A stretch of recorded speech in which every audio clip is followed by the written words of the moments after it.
लोकसभा निवडणुकीचे वारे वाहू लागले आहेत. जसजसे दिवस जवळ येऊ लागले आहेत तसतसा प्रचाराचा वेग देखील वाढू लागला आहे. याचबरोबर मावळ लोकसभा मतदारसंघातून व महाविकास आघाडीकडून संजोग वगैरे पाटील हे निवडणुकीच्या रिंगणात उभे राहिले आहेत. याच संदर्भात अधिक बातचीत करण्यासाठी आपल्यासोबत महाविकास आघाडीचे काही कार्यकर्ते इथे उपस्थित आहेत. त्यांच्याकडून आपण अधिक बातचीत करणार आहोत. सर, एकंदरीत आपण जर बघायला गेला तर तिसरा टप्पा निवडणुकीचा पार पडला आहे. चौथ्या टप्प्याला 2च दिवस राहिलेत. काय पुढची रणनीती असणार आहे 2 दिवस? नमस्कार. सर्वप्रथम आपले मनापासून आभार.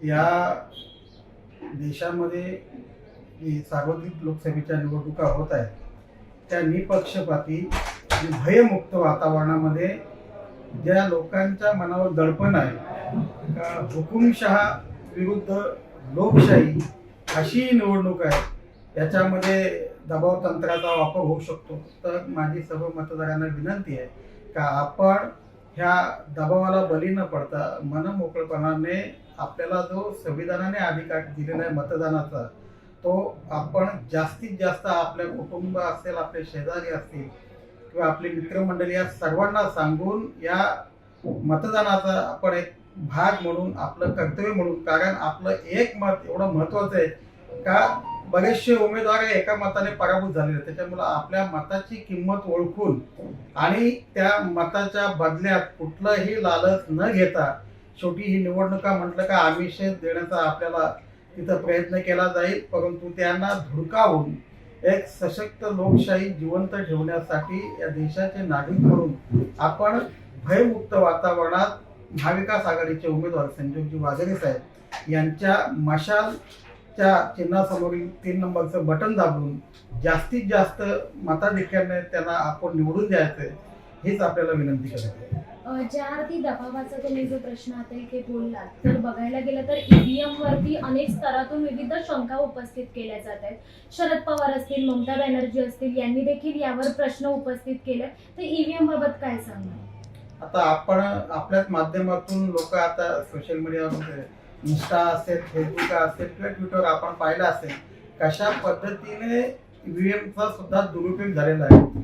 देशभरामध्ये ईव्हीएम हटाव देश बचावचा देखील नारा झाला, परंतु त्याच्यात काही तांत्रिक अडचणी दाखवून सत्ताधाऱ्यांनी ह्या ईव्हीएम त्याला बॅन केलं नाही, तर त्याला पुढे कंटिन्यू केलं. माझी मतदारांना विनंती आहे की ज्यावेळेस आपण त्या मशाल चिन्हासमोरचं बटन दाबाल त्यावेळी काही सेकंद तिथे थांबून व्हीव्हीपॅटमध्ये तीच निशाणी जर आपल्याला दिसत असेल तोपर्यंत आपण थांबायचं, नाहीतर आपण बटन दाबाल आणि पटकन निघून जाणार आणि त्याच्या पुढे ते चिन्ह सुद्धा बदलण्याच्या काही आपण सोशल मीडियाच्या माध्यमातून बघितलेले आहेत. एक जागरूक नागरिक म्हणून आपण ते व्हीव्हीपॅटची सुद्धा स्लिप आपण पाहायची आहे, कारण झटपट ती घाई न करता थांबून ती निशाणी आपण तिथं बघायची आहे, कारण ईव्हीएमला ह्या देशभरामध्ये विरोध होत असताना देखील ईव्हीएम त्यांनी कंटिन्यू केली आहे.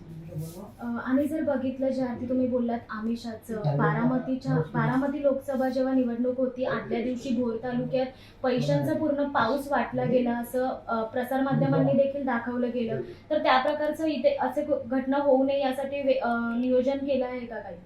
बघा, आता आपल्या महाविकास आघाडीचे सगळे कार्यकर्ते आपल्या टीमनी ह्या जे पैसे वाटपाचा कार्यक्रम आहे त्याच्यावर नजर ठेवून आहेत, परंतु खाजगी गुपचूप कुठल्या सोसायट्यात अनोळखी माणसामार्फत आता काहींचे फोन येतात का बाबा ह्या लोकांनी पैसे वाटायला सुरुवात केलेली आहे, तर त्यांना 10 वर्ष जे खासदार दिसलेले नाहीत, लोकांचे विषय त्यांनी कधी मांडले नाहीत, त्यांना एक आत्मविश्वास आलाय का पैसे देऊन मतं मिळतात आणि ह्या वेळेला ही निवडणूक जनतेने हातात घेतलेली आहे, त्याच्यामुळं त्यांचा तोही प्रयत्न निष्फळ ठरणार आहे.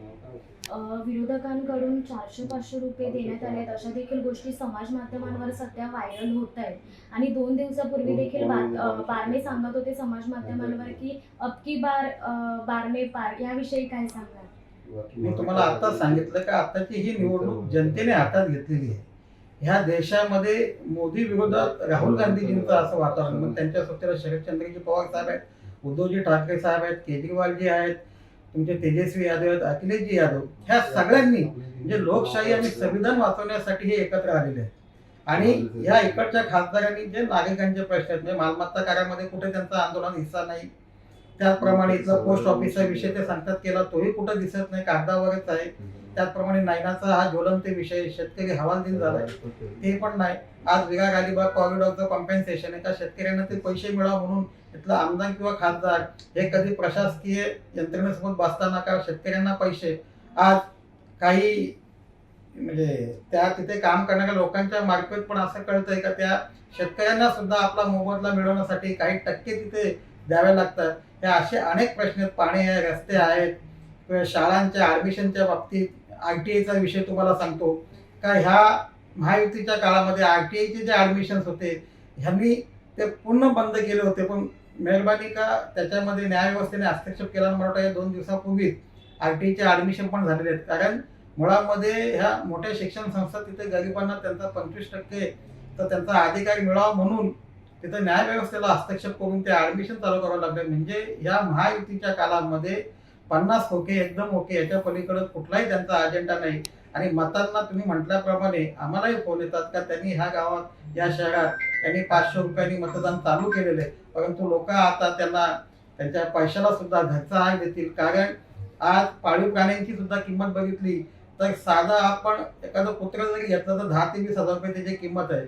आणि मताला जर 500 रुपये घेतलं तर आपण आपला स्वाभिमान विकतोय.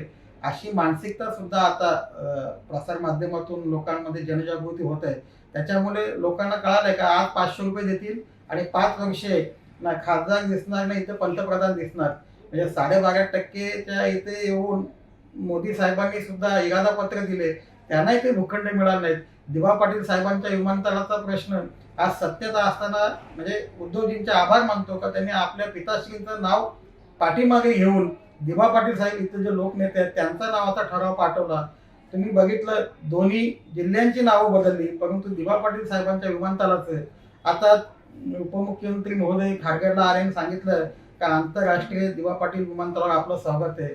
आपण बोलण्यापेक्षा हे गाजर देणाऱ्यांचं सरकार आहे. आपण जर ते बोलण्या अगोदर जर त्यांचं नाव दिलं असतं तर तुमचा सत्कार देखील आम्ही भूमिपुत्रांनी केला असता. परंतु निवडणुकीमध्ये भूमिपुत्र हे सगळे नाराज आहेत. कारण का दिवा पाटील साहेबांना दिलेलं आश्वासन सुद्धा त्यांनी पाळलं नाहीत. आता मतांसाठी 4 दिवस येऊन सांगितलं का दिवा पाटलांचं नाव देऊ.